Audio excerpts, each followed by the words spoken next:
जय श्री कृष्णा। राधे राधे। आप सभी श्री हरि की कृपा से स्वस्थ और मस्त होंगे।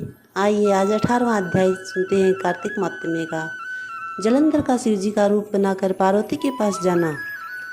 नारद जी बोले, हे राजा, पर तो शिव जी के गण वीरभद्र को भूमि पर गिरा हुआ देखकर भयभीत होकर रणभूमि को छोड़कर हाहाकार करते हुए शिव जी के पास गए। तब शिव जी भागते हुए गणों को कोलाहल सुनाकर तथा उसको साथ लेकर बेल पर चढ़कर हंसते हुए संग्राम भूमि में आए। शिव जी को आते देखकर उनके गण पुनः बल पाकर सिंह जैसी गर्जना करते हुए दैत्यों को बाणों की वर्षा करके मारने लगे। राक्षस गण महादेव जी को देखकर ऐसे भागने लगे जैसे कार्तिक वर्ती को देखकर पाप भाग जाता है। जलंधर अपने असुरों को भागते हुए देखकर हजारों बाणों को छोड़ता हुआ महादेव जी के ऊपर टूट पड़ा। शुंभ निशुंभ अश्व मुख कालनेमी ब्लाहक खड़ग रोमा प्रचंड घस्मर आदि असुर भी शिव जी के ऊपर झपटे। शिव जी ने अपनी सेना को बाणों से ढका देखकर दैत्यों के बाणों को काटकर अपने बाण रूपी बबूले आंधी से व्याकुल होकर आकाश को ढक दिया और अपने प्रचंड बाणों से दैत्यों को पृथ्वी पर गिरा दिया। फिर क्रोध करके फरसा में खड़ग रोमा का सिर काट दिया और खड़गवाग से बलाहक दैत्य के सिर के टुकड़े टुकड़े कर दिए। घस्मर दैत्य को फांस से बांधकर भूमि पर गिरा दिया। बेल के सींग से मारे गए असुर युद्ध छोड़कर ऐसे भागे जैसे सिंह द्वारा मारे गए हाथी। फिर क्रोधातुर जलंधर ने वज्र के समान शब्दों से युद्ध में शिव जी को ललकारा और उनसे बोला, हे जटाधर, आज मेरे साथ युद्ध करो। इन निर्बलों को मारने से क्या होगा?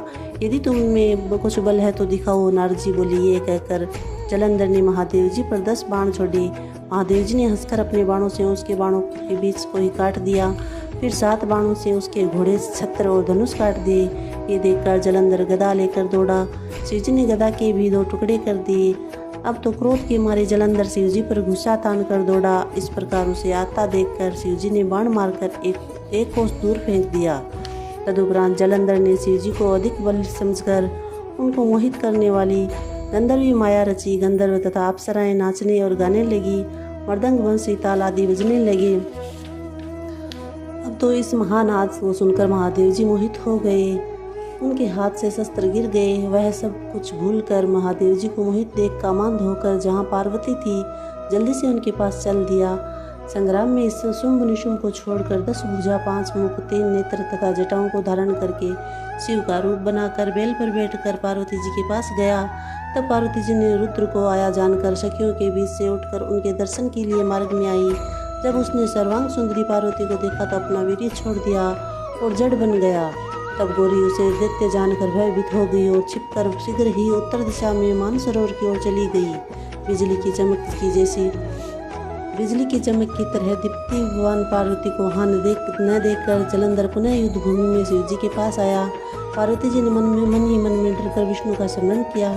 स्मरण करते हुए विष्णु प्रकट हो गए। पार्वती जी बोली, हे विष्णु, जलंधर दैत्य का किया नीच कर्म क्या आपको मालूम नहीं है? श्री भगवान बोले, जैसा छल उसने किया है उसी प्रकार हम भी उसकी स्त्री के साथ छल करेंगे, क्योंकि उसकी स्त्री पतिव्रता होने से वह मारा नहीं जा सकता। नारद जी बोले, इधर विष्णु भगवान यह कहकर जलंधर के पुर को गए और उधर रुद्र गंधर्व आदि के साथ युद्ध भूमि में स्थित रहे। जब दैत्य की माया को अंतर ध्यान हुई समझ शिव जी को बोध हुआ, तब महादेव ने क्रोध युद्ध जलंधर पर चढ़ाई कर दी। तब उस दैत्य ने शिव जी को बाणों से वर्षा से ढक दिया। बोले श्री कृष्णचंद्र भगवान की जय। जय श्री कृष्ण। राधे राधे। 18वां अध्याय समाप्त।